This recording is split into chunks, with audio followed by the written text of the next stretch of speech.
L'Afrique et l'Australie, deux continents que tout oppose. Et pourtant, depuis quelques années, l'Australie souhaite établir une coopération plus étroite avec l'Afrique. Et dans ce cadre, chaque année, le gouvernement australien invite des journalistes africains à faire le tour du pays pour mieux en véhiculer l'image. Au programme, visite des principaux médias du pays, interviews, découverte de la culture australienne et rencontres avec les différents acteurs locaux qui ont des intérêts en Afrique. À Canberra, la capitale du pays, siège administratif, hormis les kangourous sauvages qu'on y compte par milliers, nous avons rencontré l'actuel ministre des Affaires étrangères, précédemment Premier ministre d'Australie, un des pionniers de l'ouverture vers l'Afrique. Ceci nous a fait défaut dans le passé. Nous avons adhéré pour la première fois aux objectifs du millénaire pour le développement. Et si nous tenons à réduire la pauvreté, nous devons nous engager aux côtés de l'Afrique. Nos motivations sont les OMD, la réduction de la pauvreté et l'Afrique.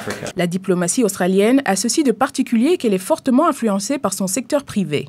Nombre d'entreprises australiennes se sont installées en Afrique durant ces dernières années, notamment des sociétés minières, d'où cette volonté reconnue du gouvernement australien d'être plus présent sur le continent noir. Parmi les compagnies australiennes qui opèrent au Sénégal que nous avons visitées figure Mineral Deposits. L'entreprise exploite l'or de Sabadola et les minéraux sur la côte saint-louisienne. Des investissements clés qui illustrent bien la coopération entre nos deux pays.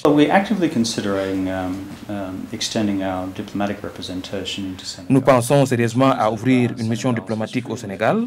Nous connaissons très bien l'histoire de votre pays. J'ai eu à rencontrer le ministre des Affaires étrangères du Sénégal et nous avons hâte d'approfondir nos relations dans le futur. Les liens entre le Sénégal et l'Australie sont surtout commerciaux. C'est ce que nous confirme le consul honoraire du Sénégal à Melbourne.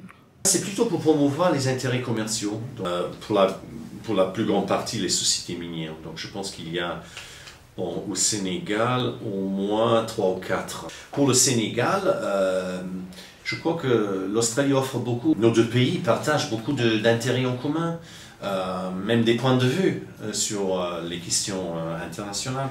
Mais je crois que certainement, dans les domaines de l'éducation, l'agriculture, les mines et le commerce, ça devrait au moins, j'espère, augmenter dans les années à venir. De son côté, l'Australie ne dispose que de quelques représentations diplomatiques en Afrique. Après l'Afrique du Sud, le Nigeria, le Ghana et plus récemment l'Éthiopie, siège de l'Union africaine, le pays souhaite ouvrir sa prochaine ambassade au Sénégal.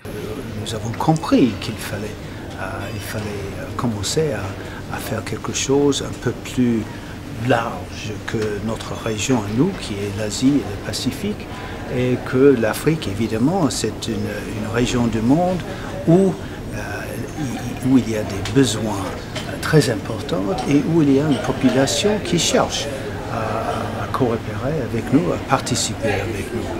En 2007, l'Australie était classée au 3e rang mondial pour son indice de développement humain. C'est dire que les Australiens jouissent d'un très bon niveau de vie, d'un système éducatif et de santé de très bonne qualité. À l'heure où ce pays continent souhaite résolument s'ouvrir à l'Afrique, nous pouvons dès lors espérer une future coopération qui sera très bénéfique au continent noir. C'était Hawa Diop à Sydney, en Australie, pour la RTS.